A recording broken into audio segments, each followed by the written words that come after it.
Jake, Yeah.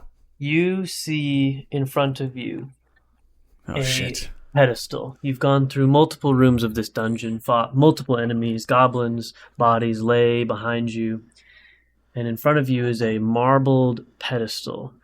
And on it It's is a beautiful. plaque. It is beautiful. It's quite ornate. And the plaque reads, a bubbling golden ichor will satisfy the gods. Only one made from the root of a tree. Uh. Jake, Uh. please crack your root beer. It's time to record I. an episode. I. I don't have a root beer today. You don't have one today. The last two, when I made fun of you for having one, you had one. You don't have one today. You made fun of me. The one time I count on you. The one time I count on you. The intro is dependent on you having your root beer ready at the beginning of the episode. I almost call it the beginning of the session. It is kind of a session. If you want to think about it that way, that's totally fine by me. I guess that's just my D&D brain. If it locks you in, that's all I give a shit about. I'm always locked in, man. Speaking of locked in, I have a question for you, Jake. Okay. This comes from Reasonable Sun 9426. Not Thank you. like an overzealous sun, not like a tiny, just a reasonable sun. S-U-N. I like a reasonable sun. Wait, is it sun like star or sun like sun like star? S-U-N. So that's nice. Just a reasonable one. Reasonable Sun asks, how do you prevent players from making suggestions to another player when their characters aren't present? During my campaign, it was becoming commonplace for one or more players to chime in with suggestions as how another player's character in another location should proceed. It was driving me mad. Finally, at the start of a session, I explained my feelings that I felt it detracted from a player's role-playing and also my issues with every decision being made by committee. I asked them to let the characters who were present deal with the situation.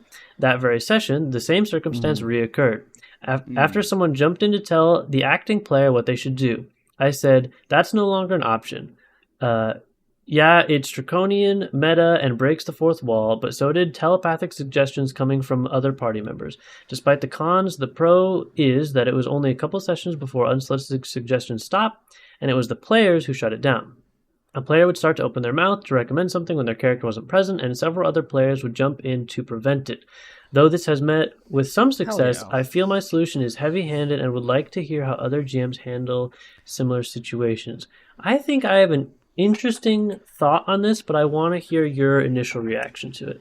I think that's pretty rad that the GM had said, hey, I don't like it when you guys do this, and then the players adopted it like relatively quickly. It's good, yeah. If nothing else, great communication with this DM and their players. Yeah, that's awesome. So how do you feel about players talking to another player when their characters aren't present? We do. I mean, we're not doing this. Yeah. Sometimes we will be like, if something funny comes up, we'll be like, oh my god, you should do this funny thing, and then but we're not like, we're just saying it as like, oh, this could be funny or this could be cool, but at the end of the day, it's up to the player.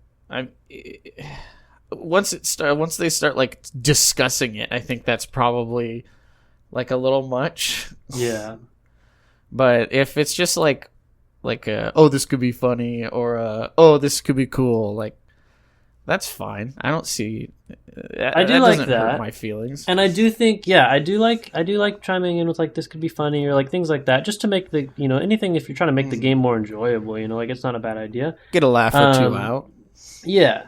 And I think that there is a level where it's metagaming, like you said, like to probably a not very fun level where, like you said, if it becomes like this whole discussion, it's like I might, at that point, like if you feel like people all start kind of chiming in, I might focus in on the player that is in that situation to say, hey, these guys aren't here. Like, what do you do? And I think at that point, that's a pretty clear indicator for the other players to kind of back out a little bit. Yeah, I think if it's a solo thing, like if you're focused on one player and like everybody starts chiming in, like as the player, I might be like a little annoyed.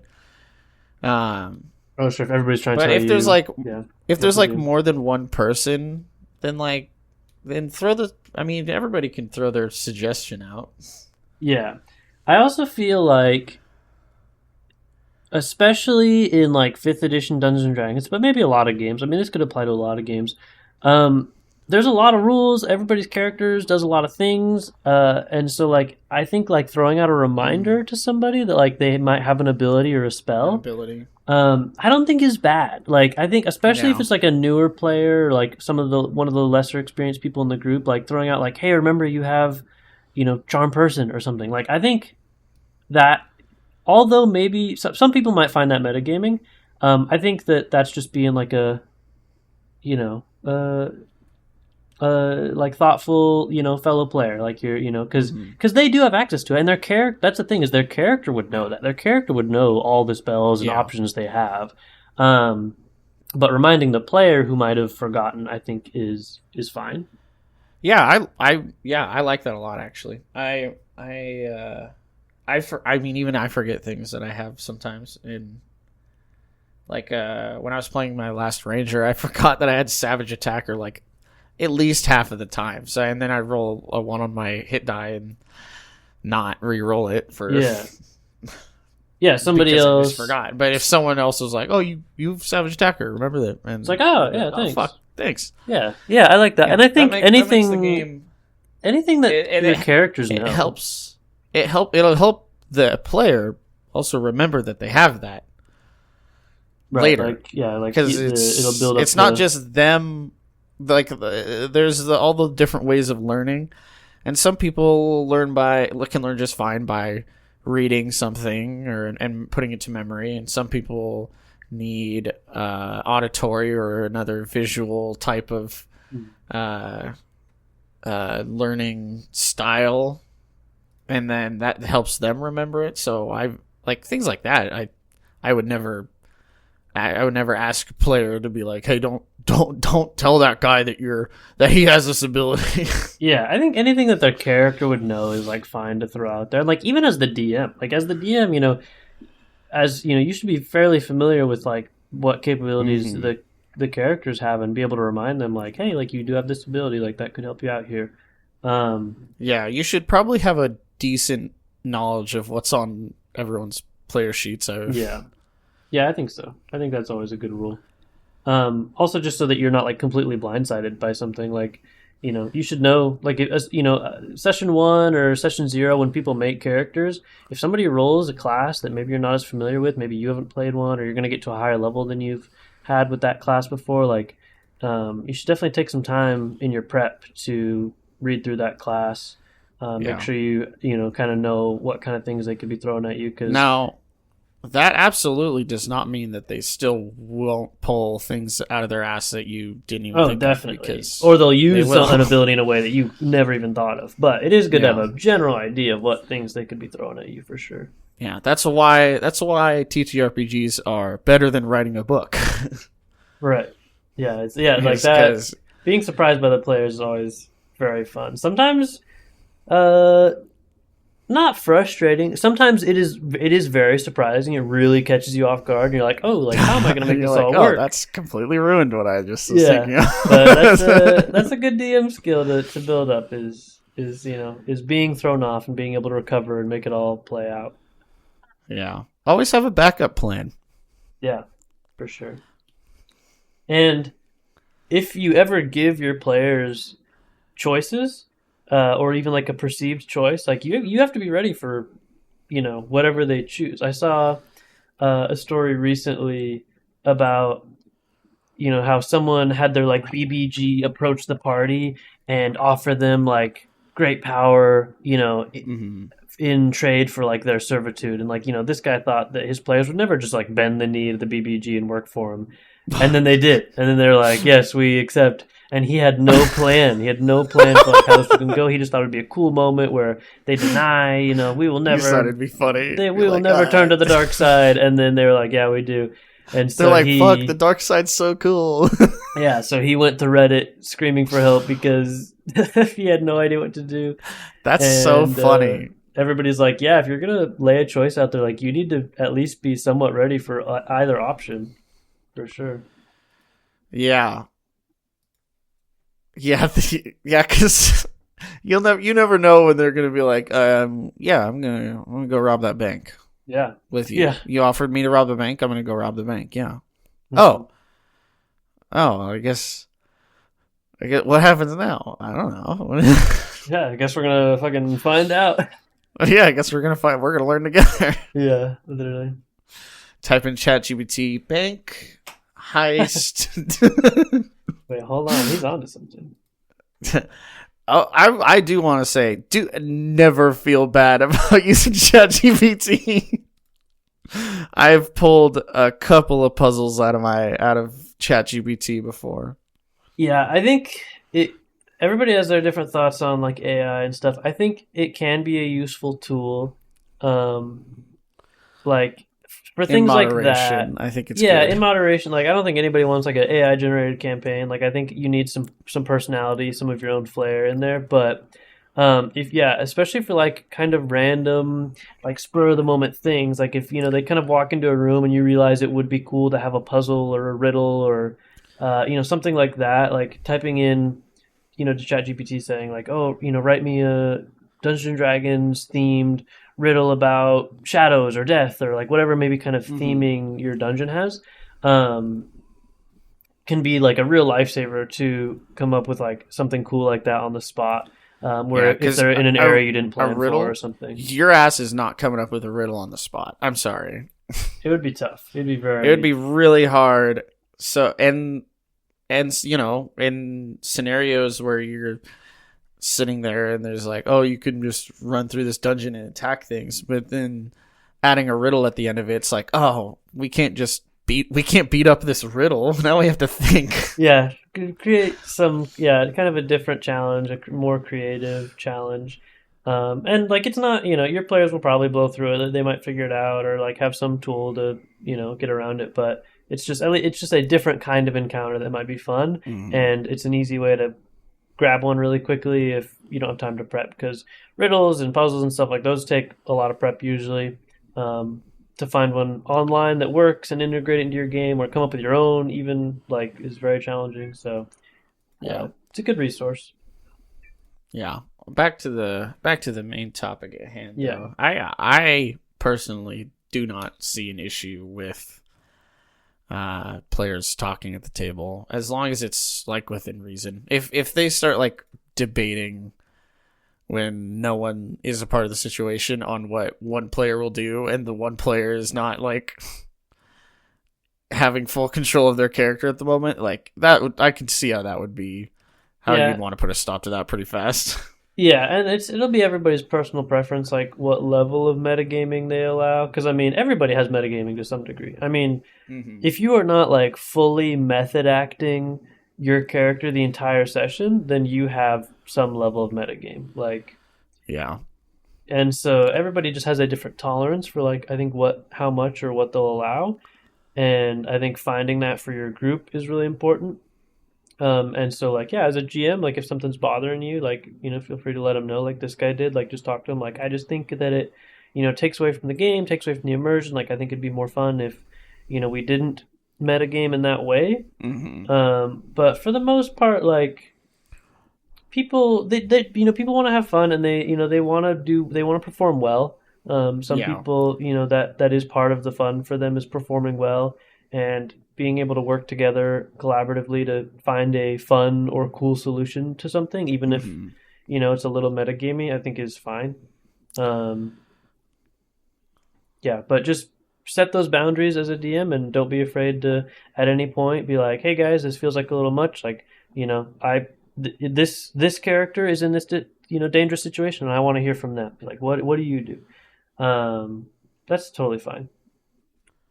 Yeah, I'm definitely of the opinion that if a player is alone in a scene, leave that player be alone in the scene. If there's two or more players, then let them table talk as much as they want to. Yeah, especially if it's like a scene that has some like emotional weight to it. Like if they're just talking to a shopkeep and somebody's like, "Oh, can you buy me a health potion?" Also, like I forgot. Like I don't know. For me as a DM, like I don't care. That's fine. That doesn't bother me at all. If you don't like that and you're like, "Oh no, you should have discussed that beforehand," then more power to you. But I have no problem. You're a little crunchier than yeah, it's a little intense for me, but like that doesn't bother me. But if they're like in like a role play situation where they're like speaking to their god or deity or or a important character in their backstory, and you like chime in with something like, let them have their moment. It's a collaborative storytelling game. It is your responsibility as a dungeon master to spread the spotlight and make sure that everyone has their moments, and it's your responsibility as a player to let those other players have their moments. When the spotlight shines on them, you need to let them have that time. And if for some reason as a player you feel like your GM isn't highlighting someone as much, try to lift them up. Try to give them a situation where they can do something cool, or you ask something of their character. Try to uplift each other and give everybody time to feel cool, and that's how we're playing. Yeah, I will say as a player, I've probably done this sin before. I've probably spoke up on someone's thing when I shouldn't have. Yeah, it's hard not to. It's hard not to sometimes. Yeah, you think, if you're doing something funny, like, this could be funny, or like I always have. It get a little awkward when we start getting like intense emotional stuff. So then I might like crack a joke or something. Sure. Usually I try to do that only to when I'm in those situations. Yeah. But like it's good to not when people are in that. And I have recognized that a few times where I'm like I should not talk in some scenarios. Sure. Yeah. Yeah, that's understandable. All right. I think that was a solid. Yeah. I've got we touched it a little bit here, but hold on. Pause. Kasudo Gaming asks, I'm drawing blanks on creating puzzles in my game. Any suggestions? Wow. So as the title says, I'm having trouble crafting puzzles for my players that fit with the NPC creating them. I really want to have satisfying puzzles as the NPC who's making them for the party, like jokes and tricks on others. I need at least 3 puzzles so far. I only have one that I really like. It's a small puzzle, and he goes on to describe it. Any advice or suggestions y'all can give would be greatly appreciated. Thank you. Interesting. So we did touch on a way to come up with some quick puzzles or riddles, but it sounds like this guy is maybe interested in something. Got some time. Yeah, he's got some time. He wants something a little bit more fleshed out. Yeah, what were you thinking? I could describe the puzzle that he has, if that would Yeah, what does he have so far? Okay, so this puzzle has a small trinket at the center of a circular structure. If the player attempts to walk towards it, they must make a wisdom save. If they fail, they cannot resist the urge to turn around, and once they do, they see nothing. Once they turn back, however, they are seemingly reset back to where they started walking. The way to complete the puzzle is to walk backwards towards the center, and once there, they can obtain the small trinket. That's a good little puzzle. I like that. That's a fun one. Not like a crazy difficult solution, but something that might stump the players for a little bit of time, a couple moments. Did you have any ideas? What attracted you to this post? I think it's something that all GMs struggle with at times. Sure.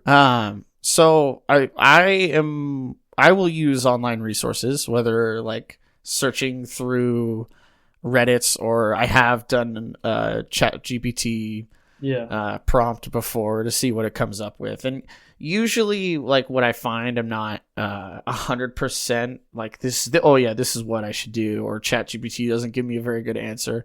But what it does do is it gives me some ideas, so that way I can, this guy did this little mechanic right here. I think that's really fun. Maybe I can incorporate it this way. Yeah. Yeah, I like that. For specific examples, oh man. Let's make a puzzle for them. Sure. Okay. I had one I've done a couple of different things. I love just like a riddle, but I had one puzzle in a dungeon that was like tiles on the floor in like a maybe 10 by 10 grid or something that covered like the entirety of the floor. And on the other side of the room where the tiles stopped, there was like a man chained up to like a kind of X shape of like wooden beams. And then as they started to step on the tiles, those chains tightened and tightened until they were like pulling at this guy. And the solution was that you could only step on the tiles that formed like the perfect X across the square tiles on the floor. The kind of hint was that like the wooden beams were in the X shape. And you guys, I don't remember you struggling with that for two. You didn't? I don't know. We did not figure out that it was the X. You got around it some other way though. Yeah, I think somebody like wild shaped into a bird and flew across. Yeah, someone. Yeah, that did happen. So it stumped them for a moment. They had to come up with a different solution to get across the room, which they did. And so like that's the point, right? Like it doesn't matter if they figure out like the answer. Like they might come up with something creative to get around your puzzle, and that's fine because it served its purpose, right? They had to.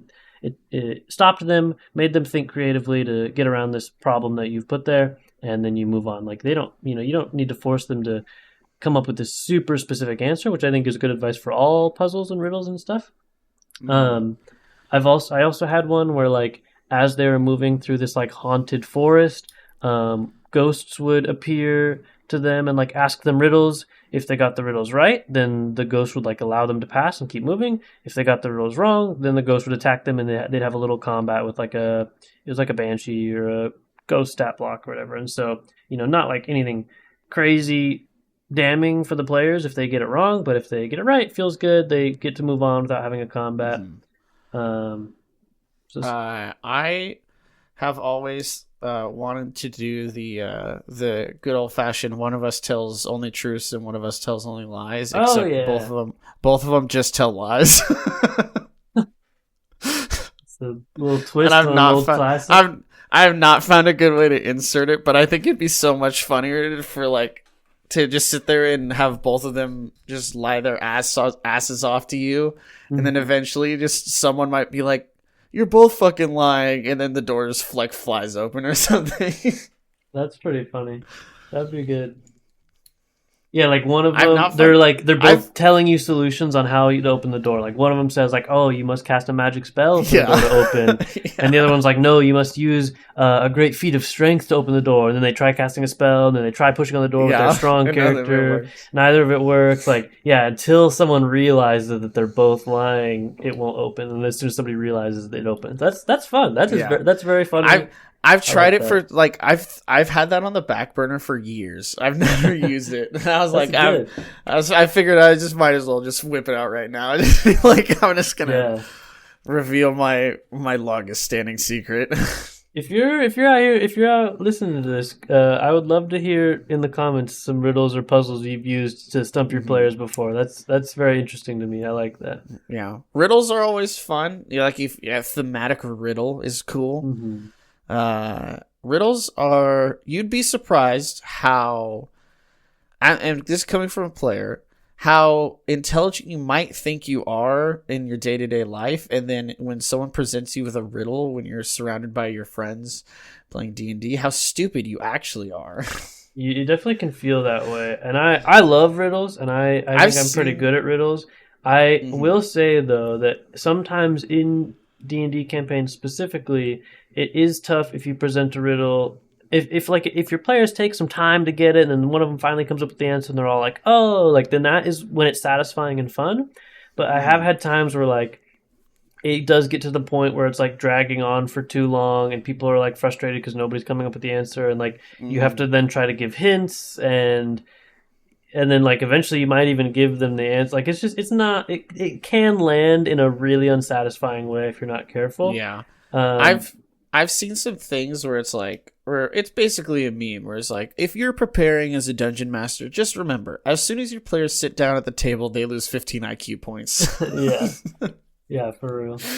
So yeah, I would have a little bit more caution with like riddles and stuff like that. Like have like maybe a couple acceptable answers, and then also maybe have a plan for a couple solid hints if you feel like they're struggling, so you can get through it a little quicker. Yeah, I've done a bad puzzle where I did a it was like you got handed a note, and the note had essentially what would point you to where it was, and I stubbornly didn't move it after you guys went somewhere. I remember. I'm curious actually. I want to ask about that because I don't know if I ever got the full story of how that happened.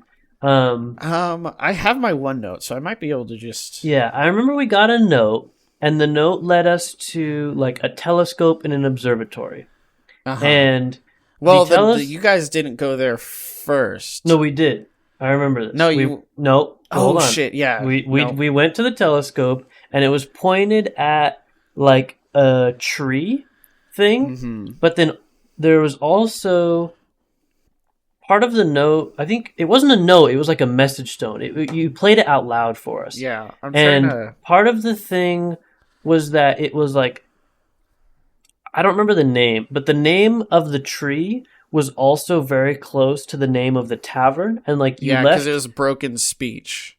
Yeah, like it was like this kind of choppy message. It was hard to hear, intentionally so by you, and so because those names were so close, we weren't sure if it was the tree or the tavern. But then we went to the telescope because it also led us there, and it was pointed at like the tree. So we went to the tree and like tried a bunch of stuff there and couldn't quite get the answer. Then we went to the tavern and tried a bunch of stuff there and we couldn't figure it out. And then we went back to the telescope. I do have the notes still, so I can read out what it was meant to be. Yeah, and this is just my memory of it. And then we went back to the telescope for the second time, and like then you like had us roll a perception check. And we noticed some like tinge to the telescope, and we like opened it up, and there was like a sending stone in there with the answer or something. Yeah, and that was me like being like, I don't know what else to do. Yeah. So how is that supposed to go? Okay, so it said it was 11 Oak Hill and then cut out, so it'd be Avern, and then 2 days. So it said 11 Oak Hill, Avern, 2 days. So you don't get the full message. Right. And the full message was meet at 11 in Oak Tree Hill Cavern in 2 days. See you around. Which is what I believe that note ended up saying. But I had on my map, I had the Oak Hill Tavern and I had the Oak Hill Cavern, and I purposely put the tavern there so that way you guys would you basically use it like as a red herring. Yeah. And then but we also like something about like the 2 days we didn't get. So then when we like tried to immediately go there and like couldn't figure anything out, we were really confused. Nothing was there, and then that's when I was like, okay. And then you guys finally gave up, and then I was like, okay, here's the note. Because you're like, let's go back to the observatory. Maybe we missed something. Yeah, which I remember being frustrated because, you know, as the player, a lot of times you assume everything the DM does is intentional. And so when we went back to the telescope and got a perception check to realize that something was off about the telescope and figured out to open it and there was something inside, I felt slighted because we didn't get that perception check the first time we looked at the telescope, which obviously, because that wasn't supposed to be there. That wasn't your plan for it to be there. But you had to make an adjustment on the fly because that puzzle was going on too long and we weren't figuring it out and we were probably a little frustrated with it. And so I remember being frustrated about that because I'm like, why didn't we get the perception check the first time? So yeah, keep that in mind, is like your players will assume the things you're doing are intentional. And so if you try to kind of, you know, quickly give them an answer somehow with something they've already interacted with or whatever, like they'll be confused on why that didn't happen the first time. Or I think, just in general, keep that in mind that like your players will think that you have this whole thing really planned out. So be careful about how you do decide to reveal that information if and things are not going well. In my notes here, you guys wait in the cavern too, but the thing is that you like did it that night, and it said in 2 days. Yeah. So then I was like, so then you're like running after something that wasn't there, and I tried hard. This was like my second time running D&D, so yeah. I was at roadblocks, a couple of roadblocks, but yeah, definitely be ready to change something if you're having a puzzle. Be ready to change it on the fly if they're getting frustrated. That's something that I neglected doing because I don't remember if it was like me just being frustrated that you guys aren't getting it, or just really trying to like really sitting there like they're just not understanding this one part. And I tried to be like, because I remember you guys went into the tavern and I was like, oh, I've not seen any odd people around recently. Right. Yeah, like in that scenario, maybe like the bartender could have said, I did see some shady people coming here. I think they're planning on meeting here again in 2 days. Is what I overheard. And then it's like, okay, so yeah, if you feel like your players need some help, always try to find a way to give them the information they need in a different way, because maybe they've missed how they were originally supposed to get the information, right? Yeah. So be willing and ready to move clues around or have clues come up in a different way to get them to the answer. Because if they haven't found the clue yet and it comes up in wherever they go looking for it, it'll feel like that's what they were supposed to do, and it will still be satisfying. So for that specific scenario, I think that would have worked. That session started off so good too. Yeah, that was the one where like the assassins broke into your room, and then you had like the cool fight, and that was when the one guy that was playing the tree was still there. yeah, he's playing like an Ent, like treant kind of character. So I would say any mysteries or puzzles, be willing to move those clues around and have them come up as naturally as you can in other places if the players miss them, and you should be on a pretty good track. Or I think a good rule is like have your mystery and then have like 3 clues that could like give them the answer to the mystery, but they only need one of them. So like you have 3 potential options of like, oh, this could give them the answer, this could give them the answer, or this could give them the answer. And then they only have to find one. If for some reason they're still confused, they could go looking and maybe find a second one that will, like bring everything together. But yeah, have 3 different clues that can give them the answer, and that they only have to find the one, so that kind of any path they go down, they can figure it out. Mm-hmm. Yeah, I definitely was a little put myself in over my head in that one, because it was my first homebrew D&D campaign. Yeah. So I try to go big, and then I think I went a little too big, because I've got like, look at this thing, I've got charts and I've got like lists of clues and stuff, and I'm like, this is a little much.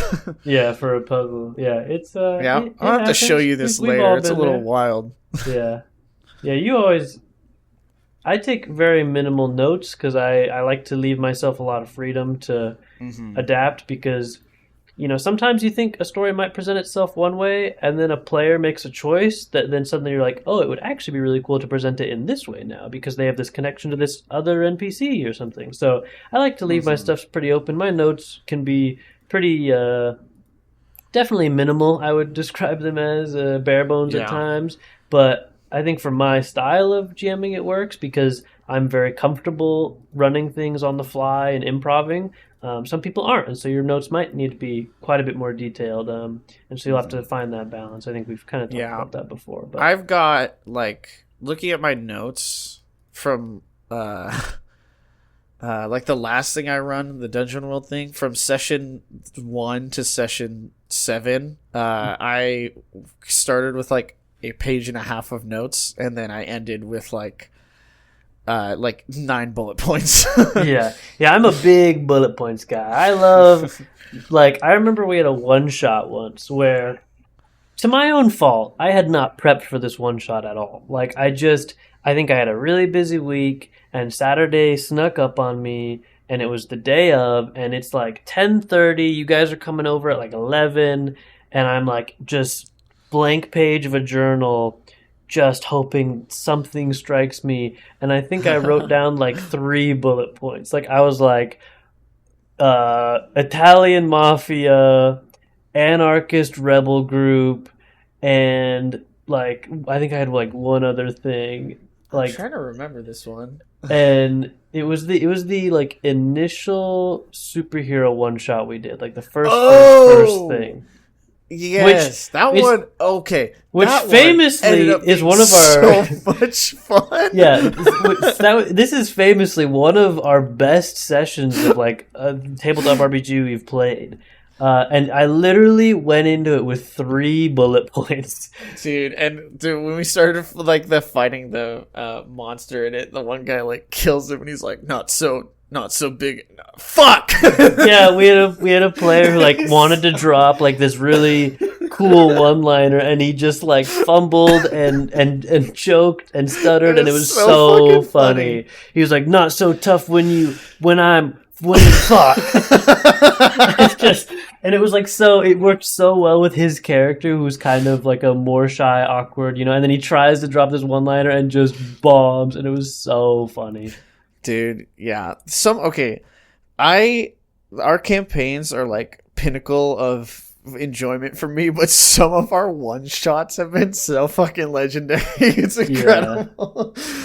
Yeah, that was so. It was such a. I just remember it so fondly, and it's so crazy to me that I literally went into that with like 3 bullet points and just and a dream, man. Yeah, like you've never told me that before. It's the first time I've ever. I'm ashamed. I'm ashamed. I had nothing prepped.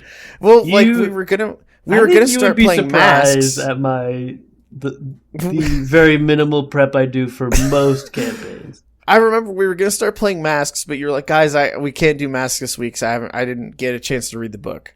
Yeah, and we're like, "Oh, that's fine. Can we do like a one shot or something?" And then you were just you not wanting to disappoint anyone, just went, "Yes, yeah, we could do that."